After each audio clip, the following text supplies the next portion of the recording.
तुम बिन जियत बहुत दिन बीते, तुम बिन जियत बहुत दिन बीते।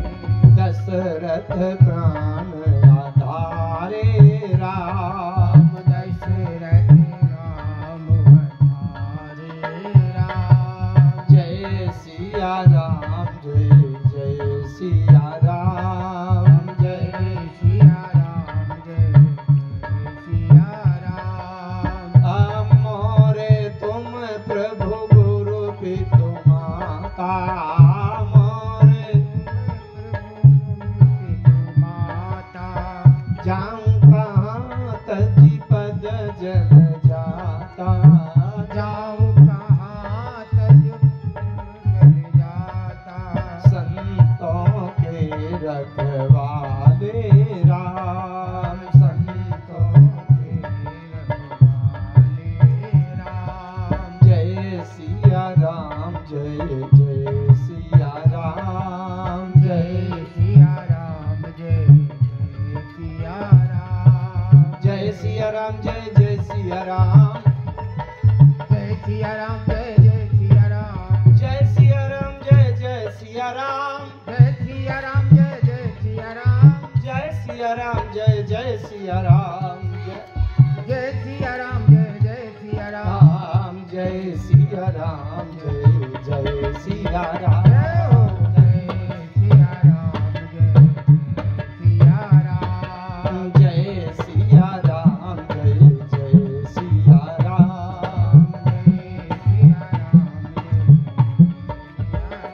जय जय सिया राम, जय जय सिया राम, जय जय सिया राम। बोलिए भक्त वत्सल भगवान की, जय हो, श्री राम नाम भगवान की, जय हो, श्री रामचरितमानस भगवान की, जय हो, पूज्यपाद गोस्वामी तुलसीदास जी महाराज की, जय हो, संकट मोचन श्री हनुमान जी भगवान की, जय हो। जय जय श्री सीता। राम। कल बात चल रही थी, विश्वामित्र जी राम और लक्ष्मण को अपने यज्ञ की रक्षा के लिए ले गए। वास्तव में जब तक ज्ञान और वैराग्य ये नहीं होता तो हमारे यज्ञ कर्म का कोई उद्देश्य नहीं। इस जीवन में हमें ज्ञान और वैराग्य, लक्ष्य है ज्ञान, लेकिन जब तक वैराग्य नहीं होगा तो ज्ञान टिकेगा नहीं। तो इसका लक्ष्य है, उनको ले जाने के लिए विश्वामित्र जी ने विचार किया और ये निर्णय दिया था, गादि सोन मन चिंता व्यापी, हरि बिनु मरहि न निश्चर पापी। भगवान की कृपा न हो तो राक्षसों का, अधर्मियों का संहार नहीं हो सकता। यही बात महाभारत युद्ध में आई है। महाभारत युद्ध का होना जब निश्चित हो गया तो दुर्योधन और अर्जुन दोनों द्वारिकाधीश भगवान से सहायता मांगने के लिए गए। भगवान ने पहले अर्जुन को देखा, पूछा कब आए हो अर्जुन? दुर्योधन ने कहा मैं भी आया हूं पहले। बोले मैंने पहले अर्जुन को देखा है। अर्जुन ने कहा प्रभु हे केशव हे नारायण, महाभारत युद्ध होना तो निश्चित हो गया है, इसलिए आपसे सहायता मांगने आया। दुर्योधन ने कहा मैं भी सहायता मांगने आया हूं। भगवान ने पहले अर्जुन से कहा अर्जुन मैं दो भागों में बट गया हूं। एक तरफ तो दिव्याति दिव्य अस्त्र शस्त्रों से सुसज्जित मेरी नारायणी सेना है और दूसरी तरफ अकेले मैं निहत्था हूं, अस्त्र नहीं उठाऊंगा।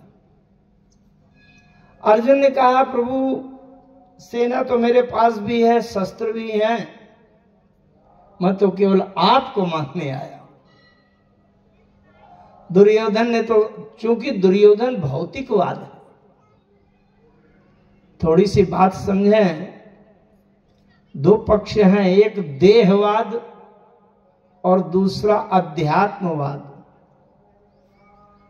अच्छा, कोई व्यक्ति अगर देह का महत्व देता है, दैहिक जीवन का महत्व देता है, तो कितने दिन की व्यवस्था कर रहा है? अरे 10-20 साल में मर जाना है। बहुत अच्छी व्यवस्था हो तो भी चल जाएगा, न व्यवस्था हो तो भी चल जाएगा। दुर्योधन देहवाद है और अर्जुन ईश्वरवाद है, परमात्मवादी। जैसे राम रावण युद्ध में रावण दैहिक देहवाद है, देहाभिमान है, देह के बल का अहंकार है, निज भुज बल में बैरु बढ़ावा, दहियों उतर जुरिपु चढ़ियावा।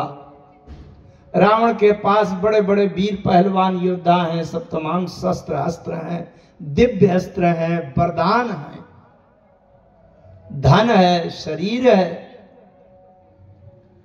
और राम के पक्ष में भौतिकवाद नहीं है, न तो अस्त्र शस्त्र है, न सेना है, केवल आचरण, सदाचार और आत्म तत्व माने ईश्वरवाद। मैं बात कर रहा था कि अर्जुन ने भगवान कृष्ण को मांग लिया, हे केशव आप हमारे साथ हो जाएं, बाकी हमें और कोई आवश्यकता नहीं। भगवान ने अर्जुन से कहा, अर्जुन बाद में जब दुर्योधन ने सेना ले लिया, नारायणी सेना, और दुर्योधन चला गया, भगवान ने कहा, अर्जुन जब मैंने बता दिया था कि मैं अस्त्र नहीं उठाऊंगा, युद्ध में तुम्हारी कोई सहायता नहीं कर पाऊंगा, तब भी तुमने मुझको क्यों मांगा, मेरी सेना क्यों नहीं मांगा? अर्जुन कहते हैं, हे प्रभु, हे नारायण, हे केशव, सेना और शस्त्र तो संसार में भरे पड़े हैं, केवल आप हमारे पक्ष में आ जाएं। महाभारत का युद्ध हुआ, जब संपन्न हुआ तो पांडवों की विजय हो गई, कौरव पराजित हो गए, मृत्यु को प्राप्त हो गए। समीक्षा की गई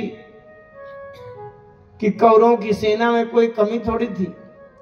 पितामह भीष्म जैसे अजय अपराजित, जीवन में पितामह भीष्म कभी हारे नहीं, इच्छा मृत्यु का वरदान जिनको मिला हुआ है।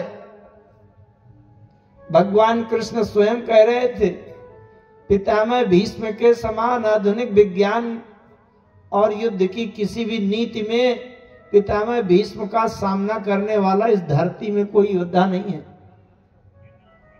द्रोणाचार्य, कृपाचार्य, अश्वत्थामा, कर्ण, दुशासन, दुर्योधन, ये सब तमाम बड़े बड़े योद्धा थे।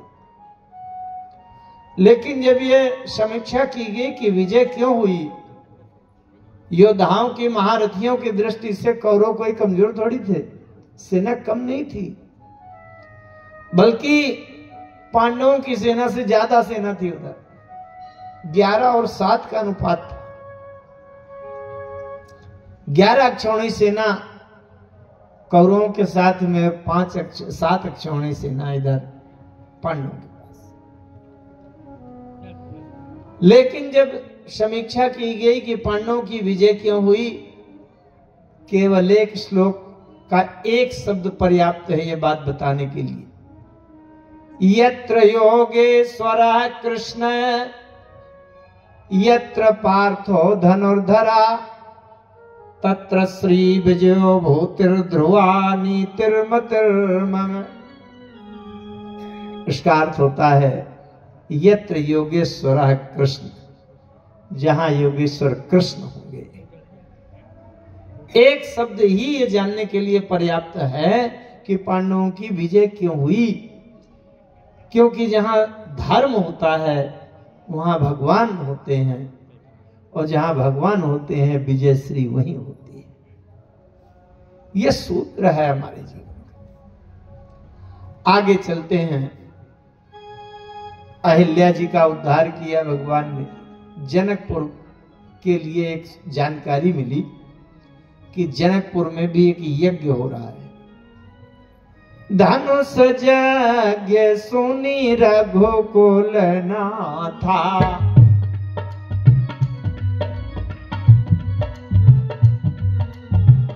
धनुष यज्ञ सुनी रघुकुल नाथा, धनुष यज्ञ सुनी धनुष यज्ञ सुनी रघुकुल नाथा, हरषि चले मुनिवर के साथा, हरषि चले मुनिवर के साथा, हरषि चले मुनिवर के साथा, हरषि चले मुनिवर के साथा। प्रसन्न होकर मुनिवर के साथ जनकपुर की यात्रा के लिए चल दिए राम लक्ष्मण। आगे विवाह का प्रसंग आएगा। रामचरितमानस में 4 विवाहों की चर्चा की गई, 4 विवाहों की। 2 विवाह हो गए हैं और 2 विवाह होते होते खिसक गए, नहीं हो पाए। एक नारद जी का विवाह होते होते रह गया। अच्छा, जो नारद जी भगवान से रूप मांग के आए होंगे, भगवान से कह करके आए हैं आपन रूप देव प्रभु मोहि, अब भगवान से लेकर के आए, अब भगवान ही परम हितैषी हैं उनके। मोरे हित हरिशम नहीं को, यही अवसर सहाय सोई हो। भगवान ही परम हितैषी हैं, भगवान से रूप लेकर के आए हैं, सुंदरता। तो नारद जी को लग रहा था कि विवाह हो ही जाएगा, बहुत कोई किसी से मांगे तो कोई कमी भी हो सकती है, भगवान से मांग के आए। लेकिन नारद जी का विवाह हुआ नहीं। और एक विवाह शूर्पणखा का विवाह। शूर्पणखा इतनी सुंदर बन करके राम जी के पास पहुंची थी, पंचवटी, कि वो तो कह रहे थी मम अनुरूप पुरुष जग माही, देखियो खोज लोक त्यों नाही। तीनों लोकों में कोई मेरे बराबरी का पुरुष सुंदर तो है ही नहीं। तो उसको भी लग रहा था जब तीनों लोकों में सर्वश्रेष्ठ सुंदरी, त्रैलोक की सुंदरी मैं हूं, तो विवाह तो हो ही जाएगा। लेकिन ये दोनों के विवाह होते होते खिसक गए, रह गए, हो नहीं पाए। और 2 विवाह हुए दिखाए गए, एक शंकर जी का विवाह, एक राम जी का विवाह। उसमें भी अगर बहुत बारीकी से बात करूं, यद्यपि ज्यादा बारीकी से बात करने में हो सकता है समझने में कठिनाई हो, एक विवाह हुआ है और एक विवाह हुआ नहीं है, केवल दिखाया गया। क्योंकि एक विवाह जीवन दर्शन है और एक विवाह ब्रह्म दर्शन है। भगवान शंकर का विवाह हुआ नहीं है, केवल दिखाया गया है। क्योंकि भगवान शंकर का विवाह ब्रह्म दर्शन है। राम जी का विवाह हुआ है क्योंकि राम जी का विवाह जीवन दर्शन है। बहुत तात्विक शब्द हैं, बड़े सैद्धांतिक। एक ही बात से समझ लीजिए, शंकर जी ने विवाह होने के पहले कामदेव को भस्म कर दिया था। जो व्यक्ति जीवन में अपने काम को नष्ट कर दे तो विवाह क्यों करेगा? बात समझ में आ रही? अगर हमारे जीवन में काम भस्म हो जाए, नष्ट हो जाए, तो फिर विवाह क्यों कराएंगे? है ना? ये तो ब्रह्म की स्थिति है कि काम को भस्म भी करता है, विवाह भी करता है, पुत्र भी पैदा करता है। कहते हैं कर्तुम अकर्तुम अन्यथा कर्तुम समर्था इति ईश्वर। क्योंकि भगवान शंकर ईश्वर हैं, करने योग्य भी करते हैं और ना करने योग्य भी, असंभव काम भी कर देते हैं। हलाहल विष पी करके भी कल्पांतकारी हैं। अने कोई हलाहल विष को केवल जीभ में चखे, उसी समय सांस बंद हो जाएगी। हलाहल विष भी पी लिया और पूरे तीनों लोगों का महाप्रलय संहार कर देते हैं, तब इसके बाद फिर अकेले रह जाते। क्या है? ब्रह्म के लक्षण, मनुष्य के लक्षण नहीं। राम जी का जो विवाह है वो जीवन दर्शन है। मनुष्य की तरह कहना तो दूसरा चाह रहा था, लेकिन आइए अब दूसरी तरफ मन हो रहा है। राम जी जब दुल्हा बने जनकपुर में, जो कोई जिस दिन दुल्हा बनता है उसको बैठने के लिए सबसे अच्छी कार जो फूलों से सजी हो वो लाई जाती है। उनकी बारात में भले ही दुल्हा से ज्यादा बड़े बड़े आदमी हो, बड़े प्रतिष्ठित हो, बड़े सम्माननीय हो, बड़े ऊंचे स्तर के हो, लेकिन जो फूलों से सजी हुई चमचमाती हुई कार होगी उसमें दुल्हा बैठेगा। अच्छा, अब राम जी जहां दुल्हा बन रहे, उस समय कार का प्रचलन नहीं था, घोड़े पर बैठता था दुल्हा। अच्छा, बहुत बड़े किसी संपन्न व्यक्ति का लड़का अगर दुल्हा बने, अंबानी का लड़का अगर दुल्हा बने, तो आल्टो कार में बैठ के थोड़ी जाएगा, वो तो हवाई जहाज में बैठ के जाएगा। या ऐसी कार होगी जो साधारण कोई खरीद न पावे, 10-25 करोड़ वाली, है ना। तो जब राम जी जब दुल्हा बने तो कैसा घोड़ा ला जाएगा? ऐसा वैसा घोड़ा थोड़ी आएगा जो ऐसे सड़कों में घूमते हैं और तांगा घोड़ा खींचते हैं। कहा गया भाई इस सृष्टि का, संसार का सबसे सुंदर घोड़ा लाया जाए। सबसे सुंदर घोड़ा कौन आया? कहीं न जाई सब भांति बनावा, और बाजी बेस जनु काम बनावा। कहीं न जाई सब भांति सुहावा, बाजी बेस जनु काम बनावा।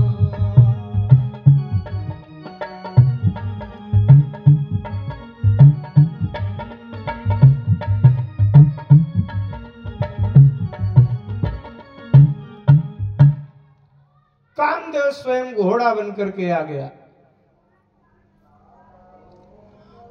और गोस्वामी जी ने लिख दिया, जनु बाजी बेश बनाई मन सिज, राम हितयति सोहई। अच्छा, जब कोई घोड़ा बनता, वो दुल्हा बनता है, तो दुल्हा को देखने के लिए बड़े बड़े तमाम सब लोग आ जाते हैं, देखें दुल्हा कैसा है, दुल्हा कैसा है। राम जी जहां दुल्हा बने तो वहां की बातें क्या कहना है। वैसे समय अगर पूरा हो गया हो तो संकेत कर दीजिएगा, बंद कर दूंगा। तो राम जी जब दुल्हा बने हो तो राम जी का दुल्हा रूप देखने के लिए ब्रह्मा, विष्णु, महेश, इंद्र, खड़ानन सब आ गए, सब आ गए। और जैसे शंकर जी आए तो कुछ लोग खुराफाती लोग होते हैं, मजा लेने वाले, बारात में कुछ बिगाड़ कराने वाले। कुछ लोग शंकर जी के पास पहुंचे, भोलेनाथ से कान में कहा, भोलेनाथ कामदेव भी आया। अच्छा, शंकर जी ने एक बार काम को भस्म कर दिया था, आप लोगों को शायद पता हो। शंकर जी से किसी ने कह दिया, भोलेनाथ कामदेव भी आया है। शंकर जी ने कहा, कहां है कामदेव, कहां है बताओ। अरे बोले, अगर ऐसी जगह में होता कि कहीं किनारे उनारे होता, कहां है कहकर ढूंढना पड़ता तो भी कोई बात नहीं थी। जहां राम है वो कामे के ऊपर बैठे हैं, वो घोड़ा बन करके वहीं है, वो राम जो हैं वो काम के ऊपर बैठे। अरे शंकर जी ने कहा, ये साहस। शंकर जी दौड़े दौड़े कामदेव के पास गए, घोड़े के पास। क्यों कामदेव, यहां आने की हिम्मत कैसे किया तुमने, तुम क्यों आ गए यहां? बोले, क्यों राम जी की बारात में कोई रोक है क्या कि नहीं कोई आ सकता? आया हूं। शंकर जी ने कहा, तुमको होश नहीं है मैं कौन हूं, ध्यान नहीं है? एक बार आंख खोला था, तीसरी आंख तो भस्म हो गए। जब शिव तीसर नैन उघारा, चितवत काम भयो जरी छारा। कामदेव ने कहा, कर लो जो कुछ करना हो, नहीं डरता। जिस दिन अगर आपका दुश्मन मिल जाए, भले ही वो कमजोर हो, गरीब हो, अकेले हो, कुछ भी हो, कितना कमजोर हो, लेकिन अगर जिस दिन आपका दुश्मन ये ललकार ले, नहीं डरता, कर लो जो कुछ करना हो, तो समझ लेना आज वो मजबूत है, सहसा हाथ मत लगाना, विशेष व्यवस्था कर लेना। कामदेव ने शंकर जी से कह दिया कर लो जो कुछ करना हो। अब क्यों कह दिया? इसलिए कह दिया कि शंकर जी ने एक बार तीसरा नेत्र खोला था और ये कामदेव भस्म हो गए थे, तो कामदेव ने सोचा मैं तो भस्म कराया पहले का हूं, और एक बार भस्म हो जाऊंगा तो मेरा क्या बिगड़ेगा। लेकिन जब मेरे ऊपर दुल्हा राम बैठे हैं और घोड़ा शायद जल गया और जलकर राख बन गया और राख के घोड़ा में राम जी का वजन पड़ेगा तो राख नीचे लुढ़क जाएगा कि नहीं, तो राम जी फद से गिरेंगे लद्दे से कि नहीं, तो इज्जत किसकी जाएगी? दुल्हा सरकार की। मेरी क्या इज्जत है? अच्छा आप देखो, बहुत बड़े अरब खरबपति के बारात जा रही हो, दुल्हा बैठा चला जा रहा हो बिल्कुल 5 करोड़ की कार में, और जिस समय बारात अगवानी के लिए पहुंचे वहीं उसकी स्टेपनी टायर धड़ाम से भस्त हो जाए और फिर जैक लगा हुआ है, बताओ क्या क्या इज्जत रहेगी? फिर चाहे खूब हवाई जहाज में उड़ाए, लेकिन वहां तो नाक कट जाएगी कि नहीं। घोड़ा ने सोचा, कामदेव ने सोचा, अगर आज शंकर जी मुझे भस्म कर देंगे तो मैं राख का घोड़ा रहूंगा, तो राम जी लद्द से गिरेंगे तो इज्जत किसकी जाएगी? राम जी की। मेरा क्या बिगाड़ना? मैं एक बार भस्म हो चुका हूं, 2 बार 4 बार 10 बार भस्म हो जाऊंगा।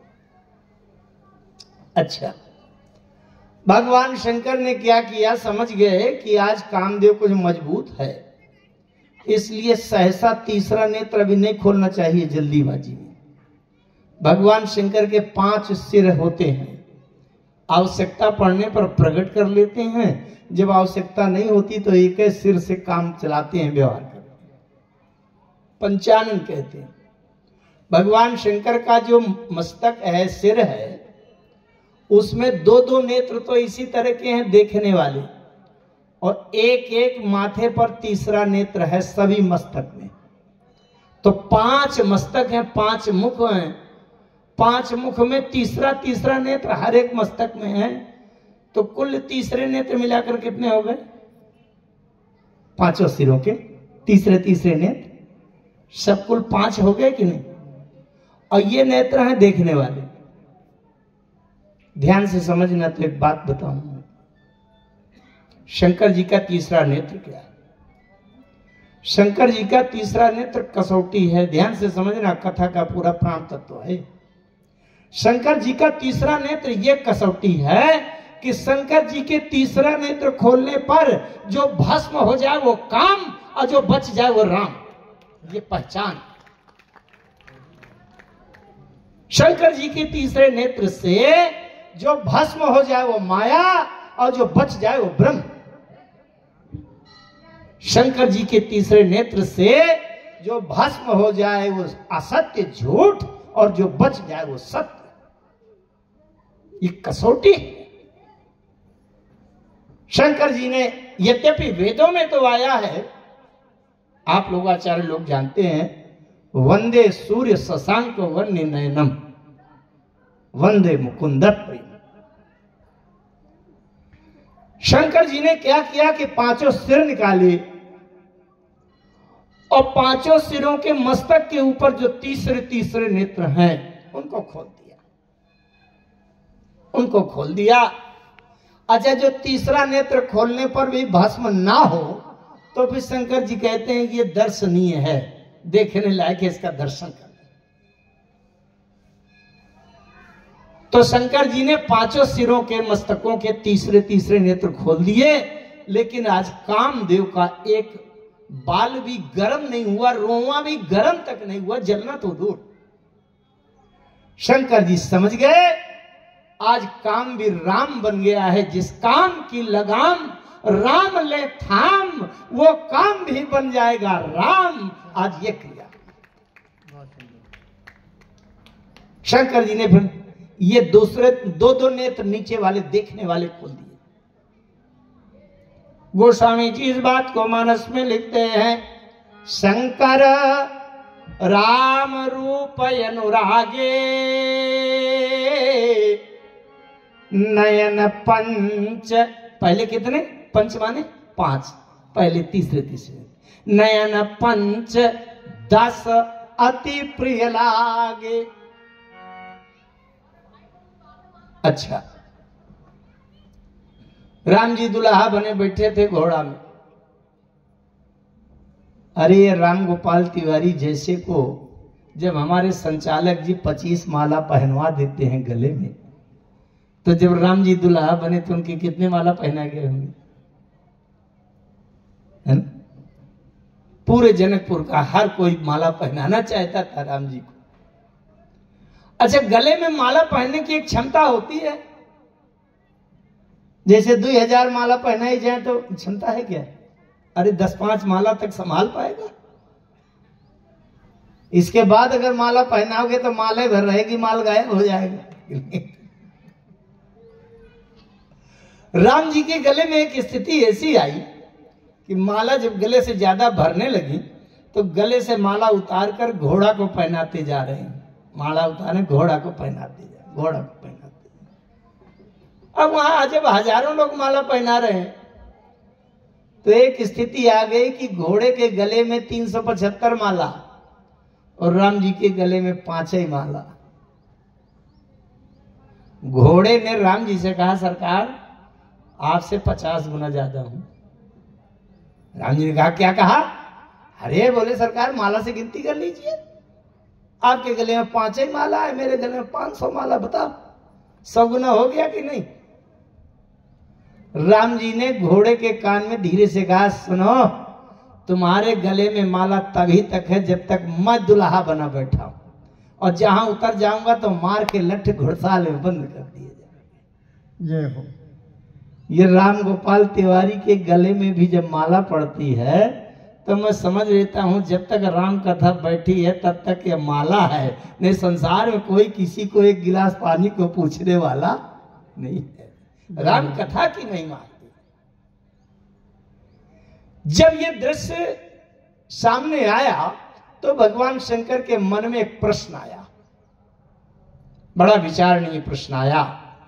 भगवान शंकर विचार कर रहे हैं कि मैंने तो सुना है कि जहां काम तहां राम नहीं, जहां राम नहीं काम, तुलसी कहू कैसे रहे और रवि रजनी एक ठाम। ये दोहा सुना है किसी ने कि नहीं सुना है? जहां राम तहां काम नहीं। शंकर जी ने कहा, बड़ा अटपटा आश्चर्य देख रहा हूं, यहां काम के ऊपर राम, जहां काम है वहीं राम, ये बात क्या है, चक्कर क्या है? भगवान शंकर ने सोचा कि आज ये राम काम के ऊपर बैठे, एक दिन मैं भी राम जी को अपने ऊपर बैठने का प्रस्ताव करके देखूंगा, भला मेरे ऊपर बैठते हैं कि नहीं, क्योंकि शंकर जी कामारी हैं, काम को भस्म कर दिया है, काम से उल्टे हो गए, काम के शत्रु हो गए। शंकर जी ने सोचा एक दिन मैं भी प्रस्ताव करूंगा कि आप मेरे ऊपर बैठ जाइए। लेकिन अगर शंकर जी बने बनाए राम जी के सामने जाएंगे तो राम जी वैसे पूजा कर देते हैं शंकर जी की, तब तो उनके कंधे पर पीठ पर कहीं बैठेंगे ही नहीं। शंकर जी ने कहा, इससे में तो पता नहीं चलेगा। इसलिए शंकर जी ने क्या किया, वेश बदल लिया, रूप बदल लिया। कौन सा रूप? जे ही शरीर रति राम सो सोया धरहु सुजान, रुद्र देह तज नेह बस बानर भे हनुमान। वही शंकर जी बानर बन गए। अब बानर के रूप में आ जाऊंगा, राम जी को बैठाने का प्रस्ताव करूंगा, पता चल जाएगा कि मेरे ऊपर बैठते हैं कि नहीं। प्रसंग में आपको वहां ले चलता हूं जब सीता जी का हरण हो गया है और राम लक्ष्मण ढूंढते चले जा रहे हैं। आगे चले बहुरी रघुराया, आगे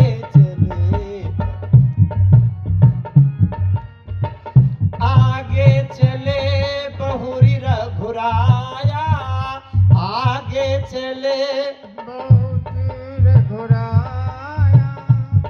से मूक पर्वत निहराया।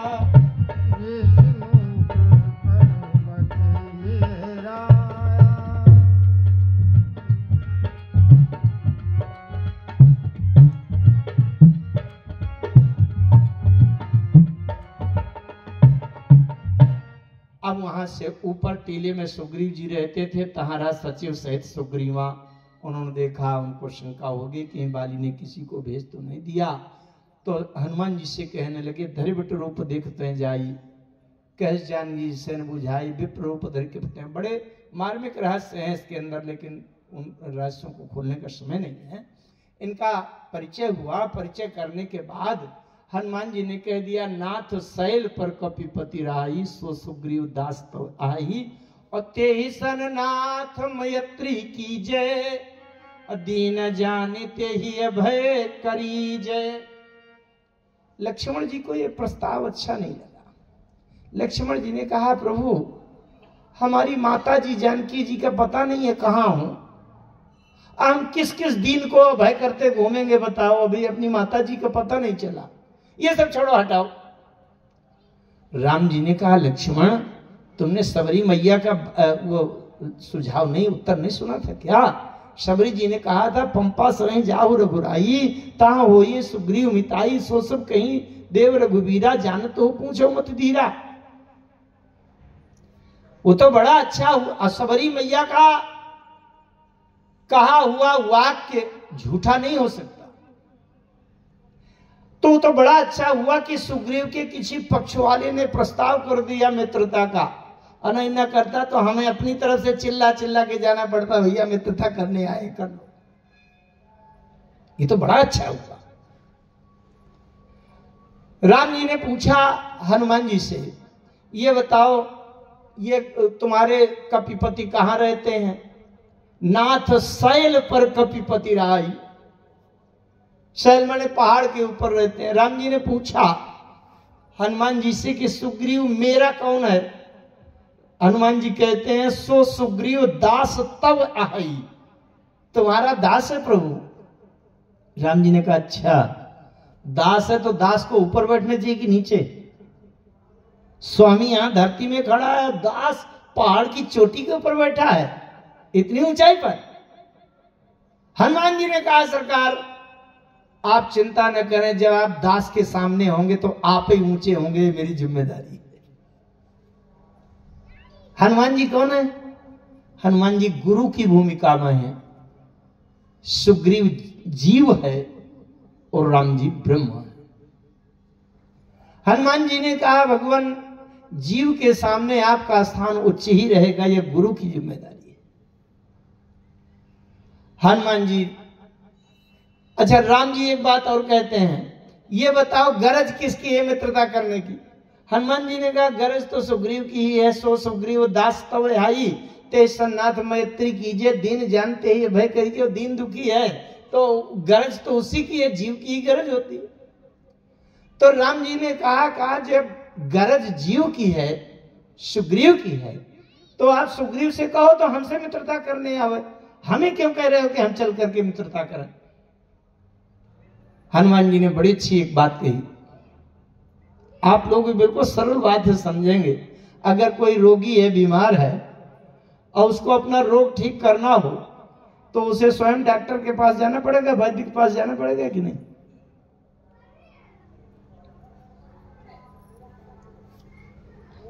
राम जी ने कहा कि तो जब सुग्रीव दीन है तो उसको कहो कि मेरे पास आवे मित्रता करने। हनुमान जी ने बड़ी अच्छी बात कही। हनुमान जी कहते हैं, सरकार यद्यपि रोगी को अगर अपना रोग ठीक करना है तो वह स्वयं वैद्य के पास जाए तो ठीक, तो उचित तो यही है कि जीव भी ब्रह्म के पास आवे। लेकिन ये बताइए कि अगर कोई रोगी मूर्छित हो गया है, बेहोश हो गया है, कोमा में चला गया है, तब रोगी वैद्य के पास, डॉक्टर के पास आएगा कि डॉक्टर से कहेंगे कि डॉक्टर साहब चलिए वो बेहोश हो गया, उसको चल करके वहां धो दे। हनुमान जी ने कहा, ये सुग्रीव बेहोश और मूर्छित रोगी की तरह हैं, वो वैद्य के पास नहीं आ सकता, वो तो आपको ही चल करके कृपा करनी पड़ेगी। राम जी ने कहा कि वो रहता कहाँ है? हनुमान जी ने कहा पहाड़ के ऊपर चोटी में रहता है, शिखर में। राम जी ने देखा, राम जी कहते हैं भैया तुम तो हो अंदर बंदर, ना तो यहाँ कहीं से रोड बना, न सीढ़ियां बनी, न रोपवे लगा, न कोई सिस्टम है, हम कैसे चढ़ पाएंगे पहाड़ के ऊपर? हनुमान जी ने कहा सरकार उसकी चिंता न कीजिए, आप तो हाँ कहिए, मैं व्यवस्था करूंगा चढ़ाने की। राम जी ने कहा चलो चलते हैं। कैसे ले चलते हो? हनुमान जी नीचे को झुके, कहते हैं आइए बैठ जाइए मेरे ऊपर। यही विधि सकल कथा समझाई, अलिए दुऔ जनि पीठी चढ़ाई। जब राम जी ने कहा लक्ष्मण आओ बैठ जाओ, दाहिने कंधे पर राम जी, बाएं कंधे पर लक्ष्मण जी, और हनुमान जी चले। आप लोग समझ सकते हैं उस बात को। चढ़ाई का, पहाड़ में चढ़ना है, चढ़ाई का मामला है।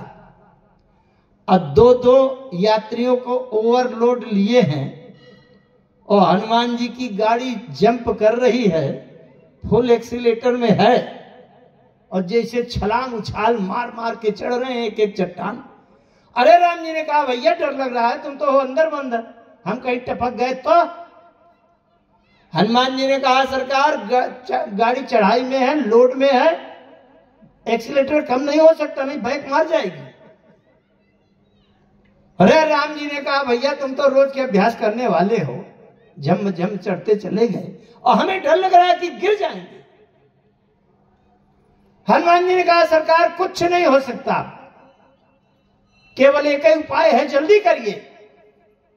राम जी ने कहा भैया जल्दी बताओ क्या करें, हम गिर न जाए, कहीं डर लगता है। हनुमान जी ने कहा अगर आपको सुरक्षित होना है तो मेरे सिर को बड़ी जोर से पकड़ो और तुम नहीं गिरोगे।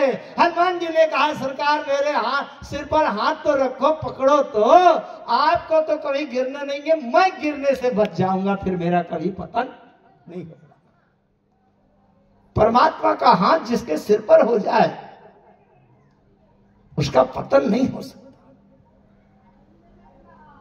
अच्छा, और हनुमान जी ने कहा मैं इतना करूंगा कि आप पैर लंबे लटकाए हो, मैं पैरों को जोर से पकड़ लूंगा तो गिरने नहीं पाओगे। क्या भाव है!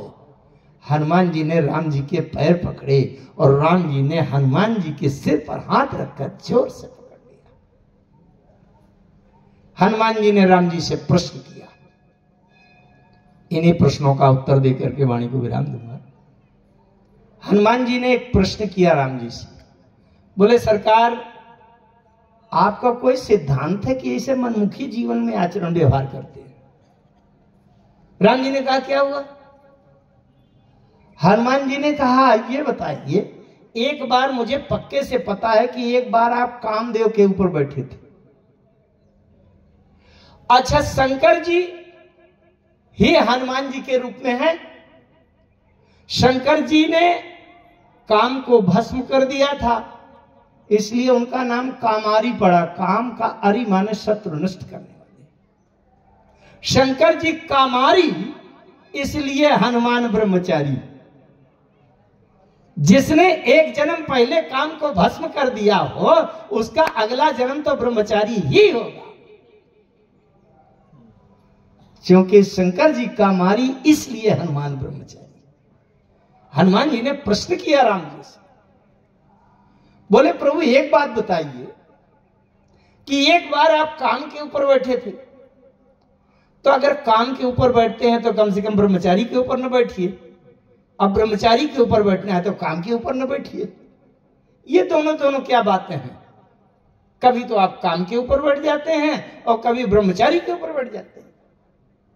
कोई नियम सिद्धांत है कि नहीं?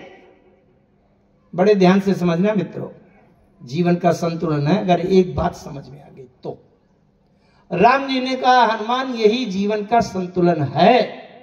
जब मैं ससुराल में दुल्हा बनकर जाता हूं तो काम के ऊपर बैठता हूं, और जब जंगल में तपस्या के लिए आता हूं तो ब्रह्मचारी के ऊपर बैठता हूं। यह जीवन का संतुलन।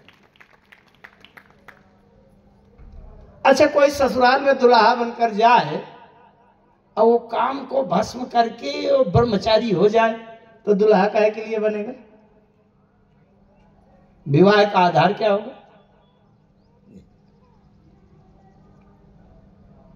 इसलिए राम जी ने कहा कि जब मैं ससुराल में दुल्हा बनकर जाता हूं तो काम के ऊपर बैठता हूं, और जब जंगल में वन में तपश्चर्या के लिए आता हूं तो ब्रह्मचारी के ऊपर बैठता हूं। लेकिन राम जी ने एक बात कही, बोले हनुमान ये तो ध्यान दो, जब मैं काम रूपी घोड़े के ऊपर बैठा था तब भी भक्ति की सीता पाने के लिए जा रहा था, और आज यहां ब्रह्मचारी के ऊपर बैठा हूं तो भी भक्ति रूपी सीता की खोज के लिए जा रहा हूं। मैं बैठूं चाहे किसी में, लेकिन मेरे जीवन की यात्रा का लक्ष्य है भक्ति प्राप्त करना, सीता मिले। तीसरी बात कही, जब मैं काम रूपी घोड़े के ऊपर बैठता हूं तो घोड़े में लगाम लगाकर अपने हाथ में पकड़ लेता हूं। काम का घोड़ा स्वतंत्र नहीं है कि कहीं भी ले जाए, मैं जहां जाना चाहूंगा वहीं जाएगा। काम को अनियंत्रित नहीं छोड़ता, काम में लगाम लगाता हूं। लेकिन जो ब्रह्मचारी वानर हनुमान है उसके कोई लगाम नहीं लगाता, ब्रह्मचारी जहां ले जाना चाहे मैं वहीं चला जाता हूं। ब्रह्मचारी स्वतंत्र होता है, क्योंकि मुझे पता है कि ब्रह्मचारी कहीं गड्ढे में नहीं गिराएगा, क्योंकि ब्रह्मचारी कौन होता है? ब्रह्मैवचर्या इति ब्रह्मचर्या, जिसकी प्रत्येक चर प्रत्येक क्रिया ब्रह्म के लिए हो, सारी इंद्रियां सारे शरीर के करण जो ब्रह्म के लिए हो, ब्रह्ममय हो, ब्रह्म को पाने के लिए हो, वो ब्रह्मचारी। तो इस प्रकार से राम जी ने संतुलन किया, और इसी के लिए हनुमान शंकर जी ने हनुमान का वानर रूप धरा। शंकर जी ने वानर का रूप क्यों धरा? केवल ये जानने के लिए कि राम जी काम के ऊपर बैठते हैं कि ब्रह्मचारी। अच्छा, तो एक दो बात राम जी ने भी पूछ लिया हनुमान से। हनुमान, जब तुम ये समझ गए हो कि मैं ब्रह्म हूं तो फिर ब्रह्म को अपने पीठ पर उठाकर बिठा लेने का साहस कैसे कर लिया? अरे ब्रह्म को कोई उठा सकता है क्या?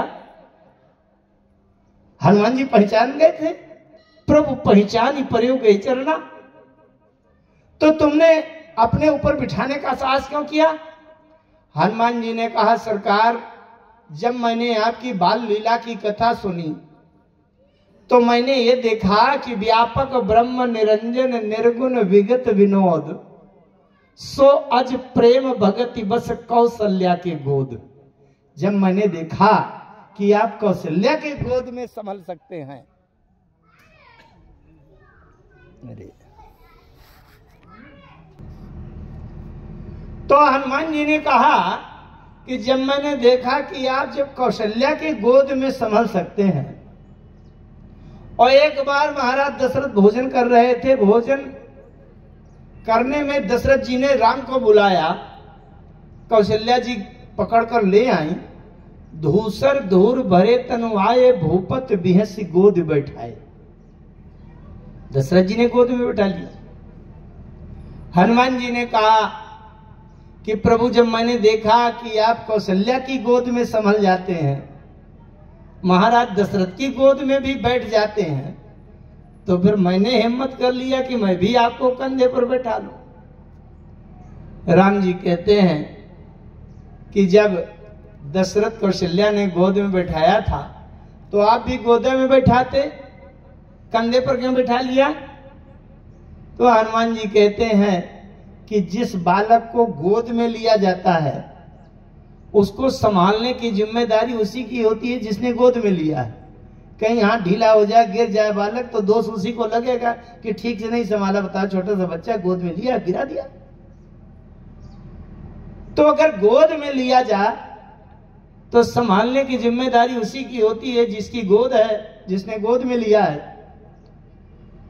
और सरकार, मैं हूं जीव, जीव अगर ब्रह्म को गोद में उठावे और संभालने की जिम्मेदारी जीव को हो तो जीव भला ब्रह्म को क्या संभाल पाएगा, पता नहीं ब्रह्म कब खिसक गया। तो इसलिए ये जिम्मेदारी उठाने का साहस नहीं मेरे अंदर हुआ। इसलिए जब किसी को कंधे पर बिठाया जाता है, जब छोटे बालक कुछ बड़े हो जाते हैं कंधे पर बिठाया जाता है, तो फिर उनको संभालने की जिम्मेदारी हमारी नहीं है, वो सिर पकड़ा और बैठे। इसलिए प्रभु मैंने गोद में नहीं लिया, कंधे पर बिठाया है कि संभालने की जिम्मेदारी मेरी नहीं रहेगी, आप स्वयं संभालेंगे।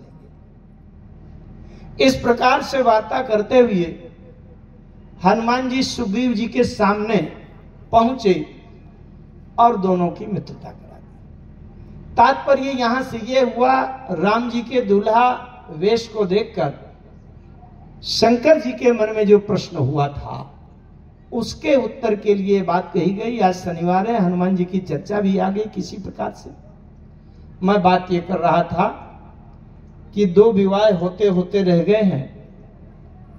विवाह में कभी कभी ऐसा होता है कि आप ट्रेन में जा रहे हैं और कोई अगल बगल बैठा है, घंटा 2 घंटा 4 घंटा यात्रा किया, आपस में परिचय हुआ और परिचय होते होते वो तो ऐसा लगा कि आपके लड़का है, मेरे बिटिया है, दोनों का मिलान बहुत अच्छा, विवाह कर दिया जाए, सब कुछ मिलान मिल रहा है।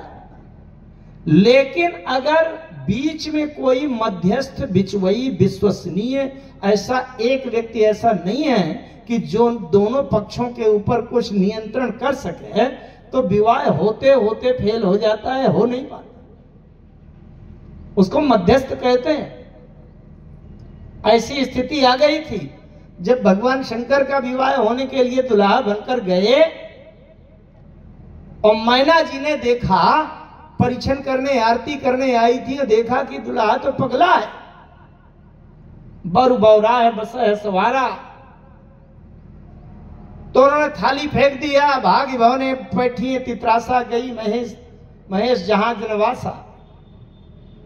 और मैना जी ने क्या कहा, पार्वती जी को पकड़कर हृदय से लगाया, दोनों हाथों में बाहुओं में कस लिया और कहते हैं तुम सहित गिरते गिरो पावक जरो जल निधि महू परो। कहती है गिर जाऊंगी, पहाड़ से आग लगा दूंगी, समुद्र में कूद जाऊंगी, मर जाऊंगी, जब तक जिंदा हूं विवाह नहीं करूंगी। लेकिन उनके बिचवई थे नारद जी। तो बीच में मामला जब गड़बड़ हुआ, अच्छा बताओ, जब बिटिया की मां कह रही है बिटिया को समेटकर मर जाऊंगी, जहर खा लूंगी, आग लगा लूंगी, लेकिन पगला के साथ में अपनी बिटिया का विवाह नहीं करूंगी, तो विवाह होने की कोई आशा बची नहीं। लेकिन मध्यस्थ नारद जी उसमें हैं और उन्होंने समझाया, वो उनका भ्रम दूर हुआ, विवाह हो गया। मेरे कहने का तात्पर्य ये है कि नारद जी जब विवाह करना चाहते थे, बीच में कोई मध्यस्थ नहीं था, बिचवई नहीं था। शूर्पणखा जब विवाह करना चाहती थी, बीच में कोई मध्यस्थ नहीं था। जब तक बीच में मध्यस्थ बिचवई नहीं होता तब तक विवाह नहीं होता। विवाह क्या है? आत्मा और परमात्मा की गांठ बंधनी है, जीव और ब्रह्म का संबंध जोड़ना है। आत्मा और परमात्मा के संबंध जोड़ने के लिए किसी न किसी महात्मा का होना बहुत आवश्यक है। जब तक गुरु नहीं होगा, कोई संत नहीं होगा, कोई महात्मा नहीं होगा, तब तक आत्मा और परमात्मा का संबंध नहीं बनेगा, गांठ नहीं जुड़ेगा। इसलिए शंकर जी का विवाह हुआ कि बीच में मध्यस्थ सप्तऋषि थे। राम जी का विवाह इसलिए हुआ कि बीच में विश्वामित्र जी और वशिष्ठ जी थे। हमारे जीवन में जीव और ब्रह्म के बीच में गुरु का होना अति आवश्यक है। गुरु के बिना जीव और ब्रह्म का संबंध नहीं जुड़ेगा। इसके आगे की चर्चा हम कल करेंगे। आइए 2 बार भगवान की शरणागति समर्पण करें, वाणी को विराम। हरि शरणम हरि शरणम हरि शरणम हरि शरणम।